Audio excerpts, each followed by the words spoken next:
A person's greatness is measured not by what they possess, but by what they think.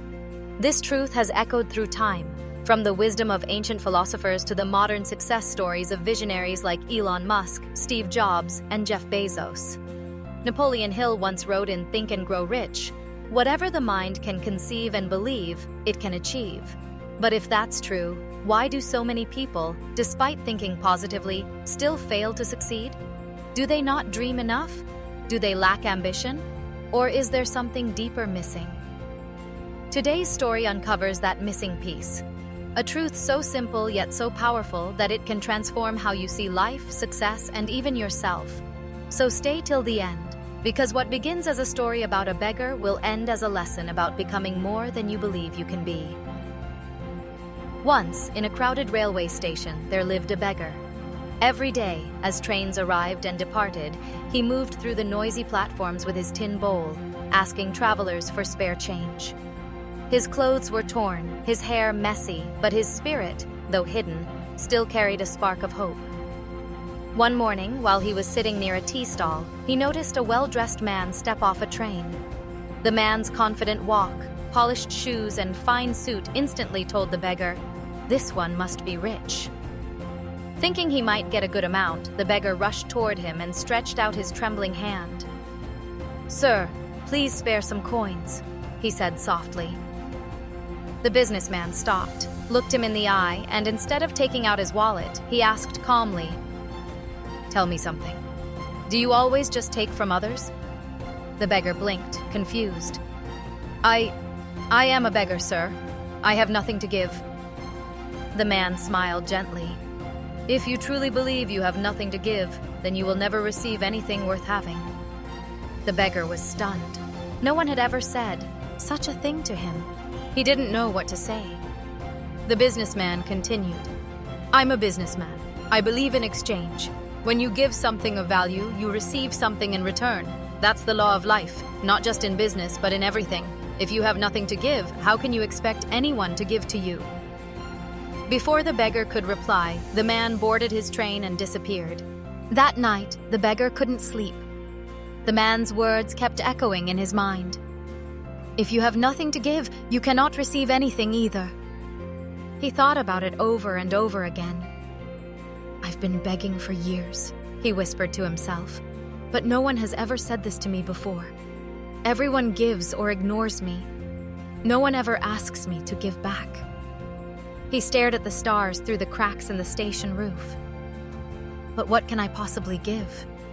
I have nothing. Nothing but my empty hands." Still, the businessman's words wouldn't leave his mind. "If you want to receive, you must first give." The next day, he couldn't beg. He just sat silently, thinking. The day after that, the same.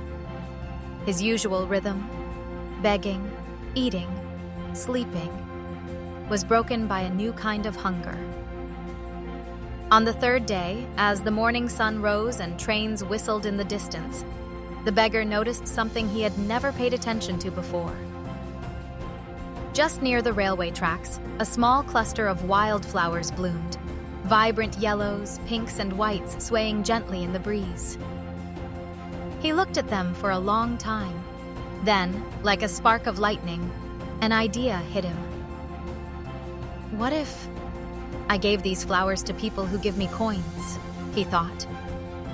"Maybe that could be my way of giving something back." With quiet determination, he walked over, plucked a few flowers carefully, and returned to his usual spot. When the first passenger dropped a coin into his bowl, the beggar smiled and held out a flower. "This is for you," he said.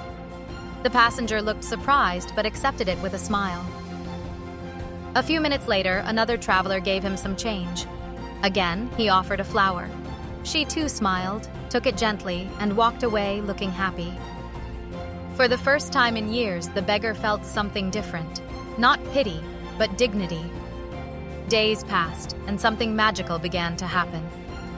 People started noticing the comfy, lower beggar. Word spread across the station. Travelers would smile when they saw him. Some even walked over just to take a flower and give him money.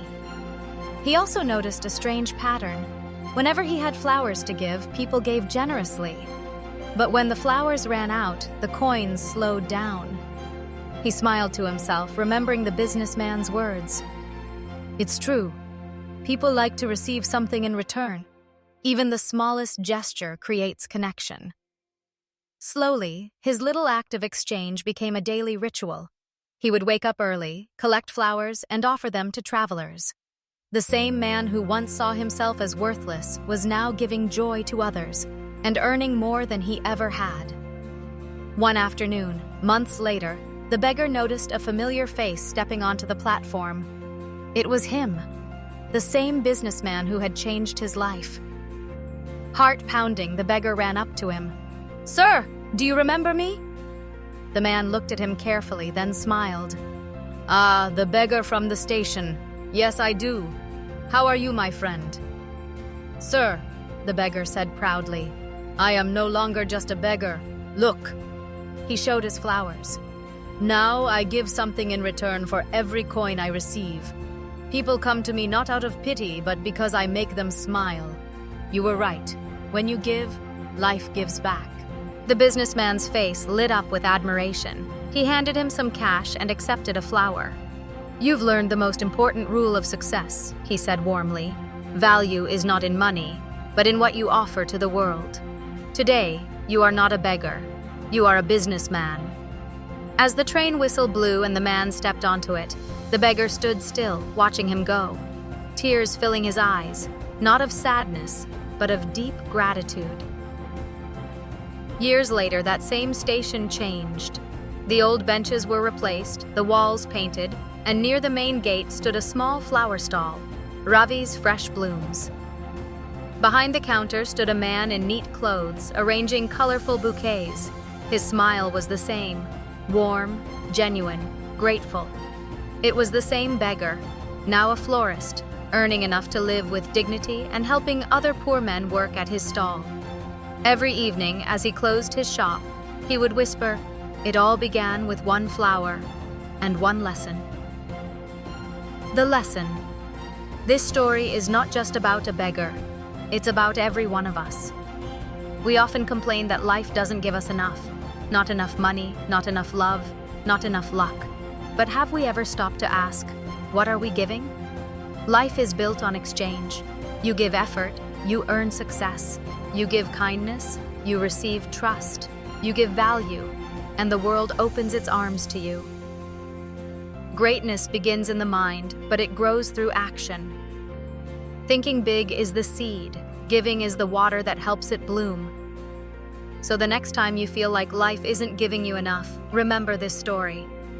Ask yourself, what can I offer the world today, even if it's small? Because when you start giving, the universe starts giving back, tenfold. And that's how a beggar became a businessman.